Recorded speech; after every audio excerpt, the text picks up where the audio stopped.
She was very outgoing.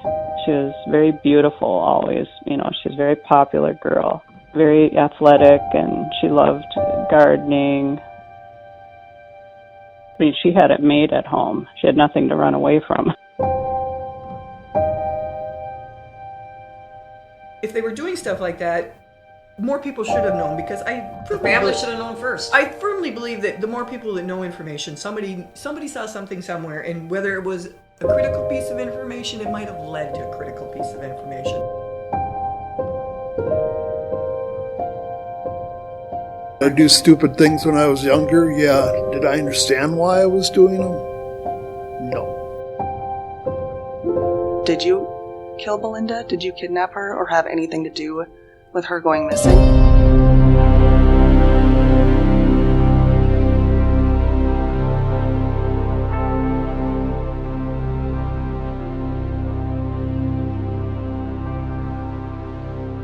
It took me longer than usual to record this episode, part 2 in this series.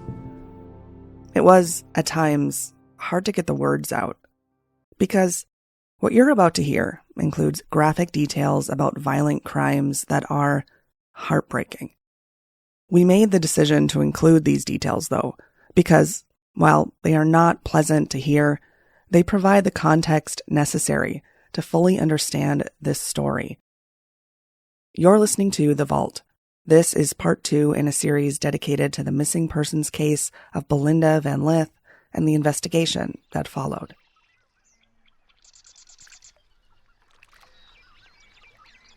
Belinda walked across the road and knocked on the Crosby cabin door on Friday, June 14th, 1974. She had big plans that weekend.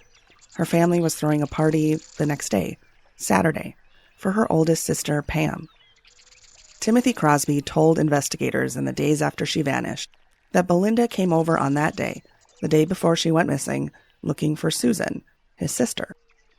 He said he simply told Belinda Susan wasn't at the cabin that weekend, and Belinda went on her way. That explanation always seemed odd to Pam. Belinda didn't hang around Susan. Pam did.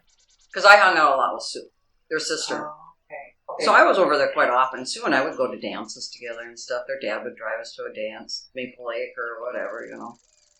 So it was likely a first for Belinda to knock on the Crosby cabin door looking for her. To make sense of that, Belinda's siblings wonder if Belinda was looking for Susan to maybe make sure she knew about the going away party, or to remind her. When I sat down with Timothy Crosby just a few weeks ago, he confirmed that theory, and he said something about his interaction with Belinda that day that he's never said before.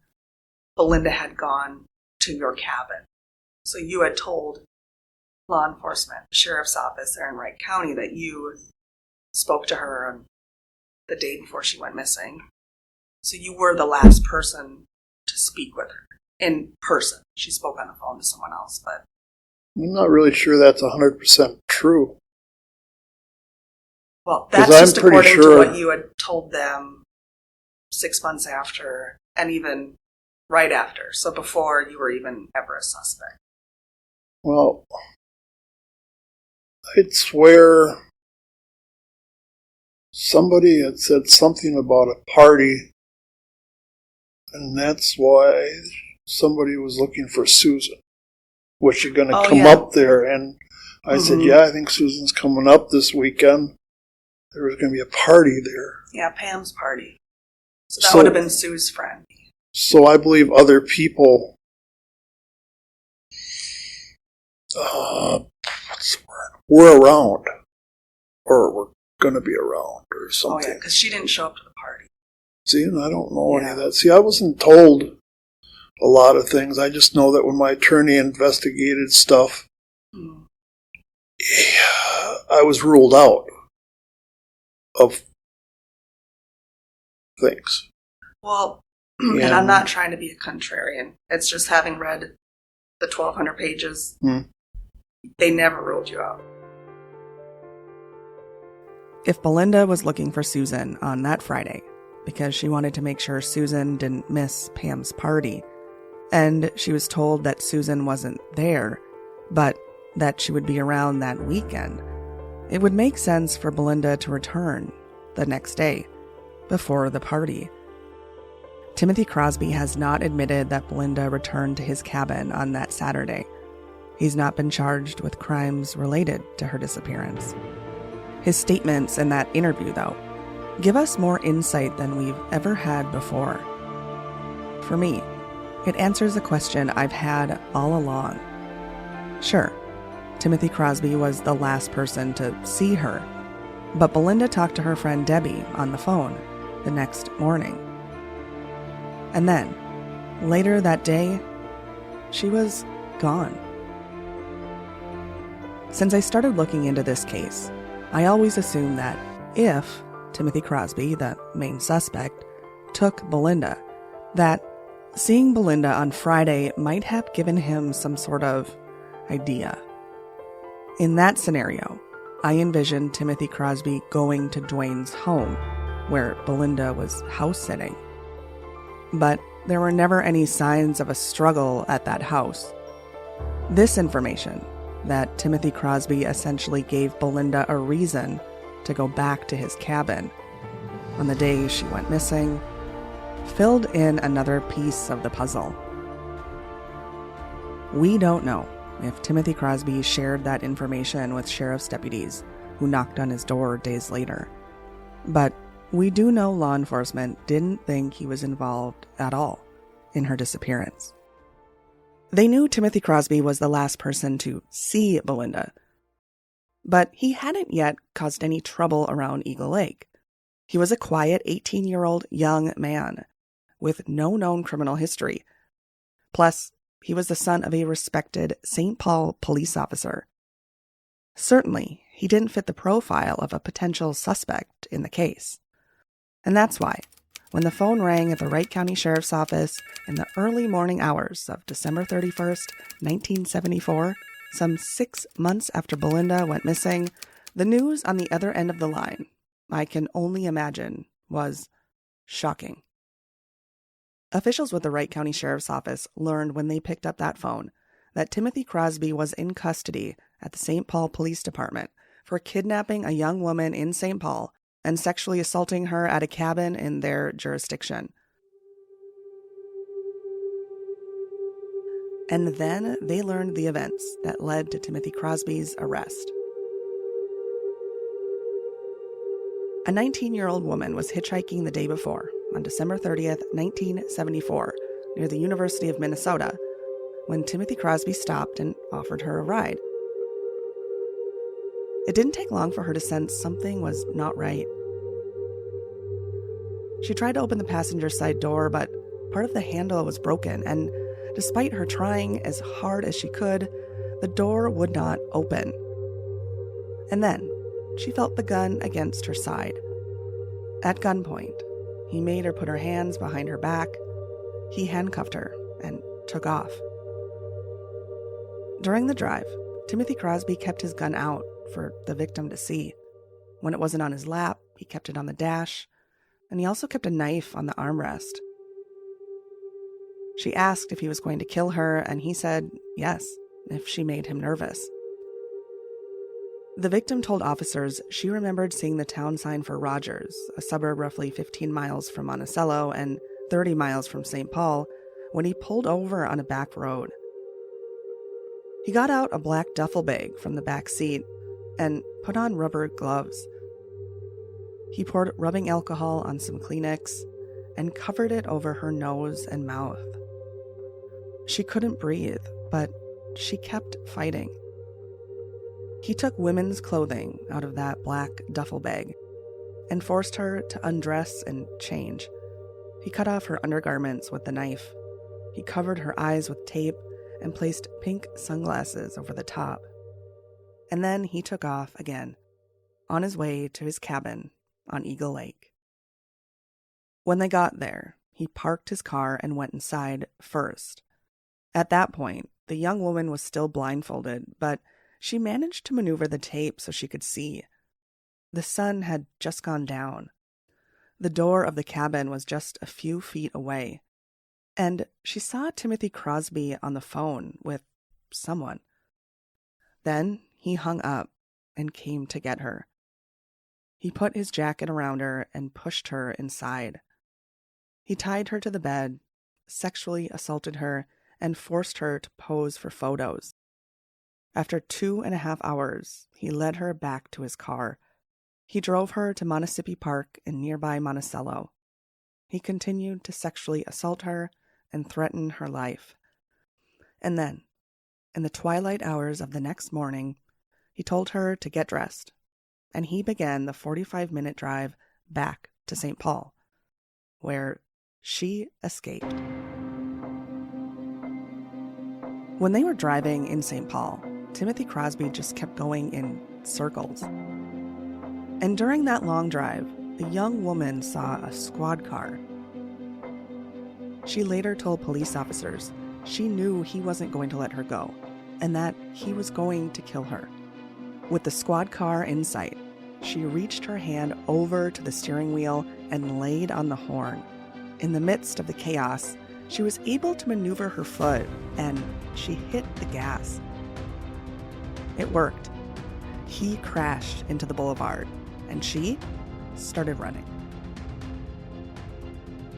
Timothy Crosby did manage to take off after his victim fled the vehicle, but he didn't make it far. He was arrested in Roseville, roughly 8 miles outside of St. Paul. Meanwhile, the victim was telling police officers her story.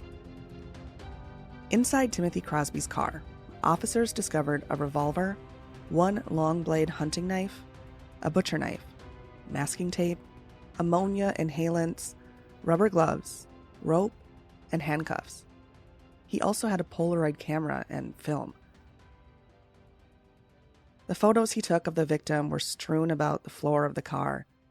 The film was taken and developed by investigators, but according to the police report, the film showed no recognizable pictures.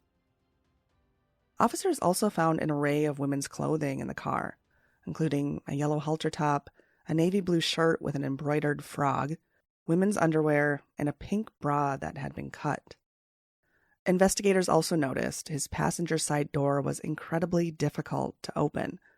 They wrote this in the report: "Part of the door latch is missing, and while the door can be opened from the inside, it is quite difficult to do so, requiring both hands to do so." All of this information lined up with what the victim told officers, and it showed that Timothy Crosby was prepared. He later told investigators that the clothing belonged to his sister, but there was no follow-through to make sure that was true. That call, that described it all, prompted the Wright County Sheriff's Office to go back to the drawing board in Belinda's case. And this time, they focused on Timothy Crosby. The Wright County Sheriff's Office, in coordination with the St. Paul Police Department, where Timothy Crosby's father worked as a police officer, executed a search warrant on the family's St. Paul home. They were looking for any possible items related to Belinda's case, but specifically, a pink chenille blanket, a troll necklace, and any possible photos he took of Belinda with his camera. They documented just one item: Timothy Crosby's journal. Its first entry began in July of 1974, 2 weeks after Belinda went missing. That journal was later returned to him. But what about what wasn't documented? In the 2009 investigation, which we'll get to, detectives spoke with Jim Powers, who was the Wright County Sheriff in the 70s. He told them he discovered a few things during that initial search: the journal, 2 metal case files that were padlocked shut, and a photocopied list with 50-some ways to dispose of a body. He recalled one of the items on that list was to put the body in manure.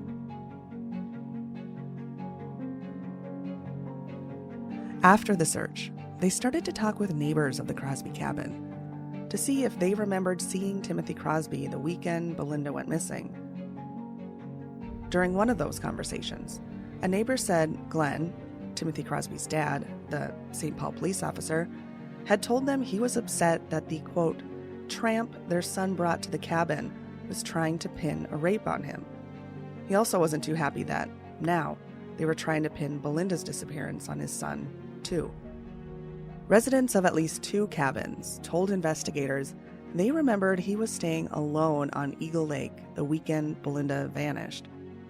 They didn't see him, though, during the daylight and evening hours of Saturday, June 15th, which stood out to them because he came home the next morning, Sunday, June 16th, with his car covered in manure.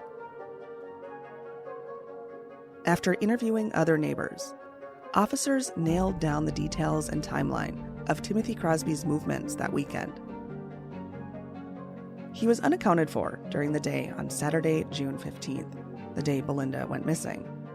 And that night, he had gotten his vehicle stuck in a nearby field. He returned home during the early hours of Sunday, June 16th. And that is when neighbors saw Timothy Crosby hosing off his car. Timothy Crosby told investigators he had been drinking at a local bar, and on the drive home that night, he veered off the road and got stuck in a manure pile. Investigators also asked him if he'd take a polygraph test, which he did, and failed. Polygraph results are not 100% accurate, but it's important to note in this story that when asked an array of questions related to his involvement in Belinda's disappearance, the test results detected deception. During this time, Belinda's siblings were never given any information related to the crimes Timothy Crosby committed in December of 1974 at the last known location where their sister had been seen. They were not told that he was the last known person to see Belinda. They learned that through the media. And they certainly were not aware that Timothy Crosby had been stuck in a nearby farm field the night Belinda went missing.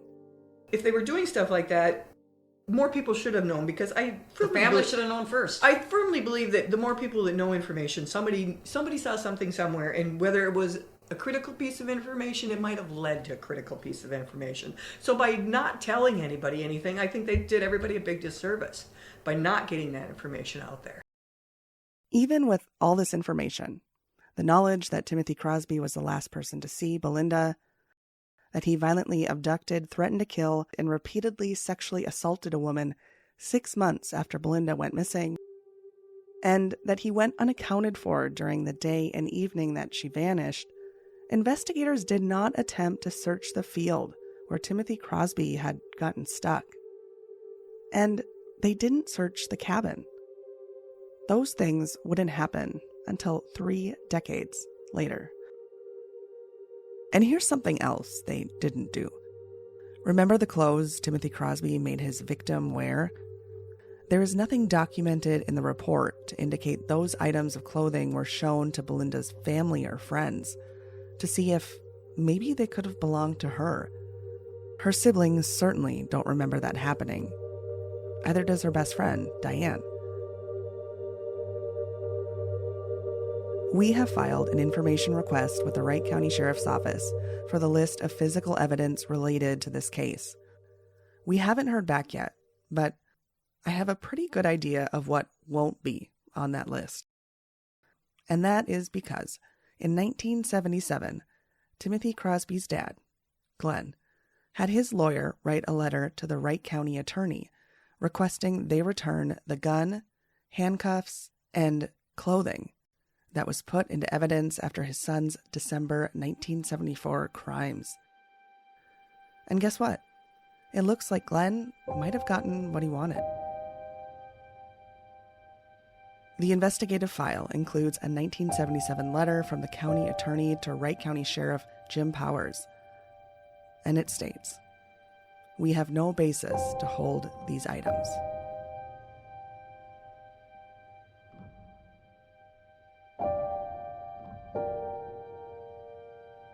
At that time, Timothy Crosby was locked up at St. Peter Hospital's intensive treatment program for sexual aggressiveness.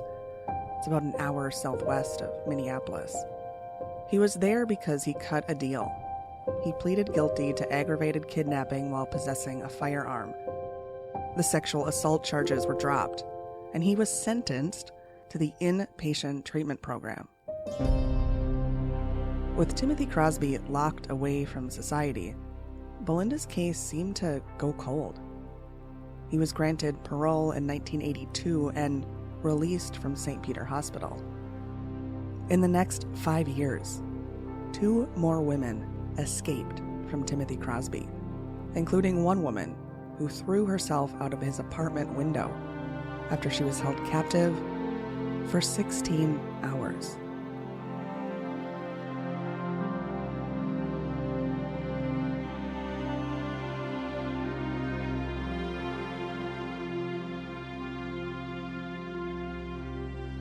You've been listening to The Vault, a Forum Communications podcast. This series is dedicated to the missing persons case of Belinda Van Lith and the investigation that followed. Dive into images related to this case at inforum.com/thevault. That's where you'll find a photo of Belinda wearing the troll necklace we mentioned earlier. This is the first time, to our knowledge, that an image of that necklace has been shared with the public. Hopefully, someone out there might know something about where that necklace was located or where it was found that could lead to answers. This series is written, narrated, and produced by me, Trisha Turinskis. The Vault's editor is Jeremy Fugelberg. To support The Vault, head to inforum.com/subscribe. Thank you for listening.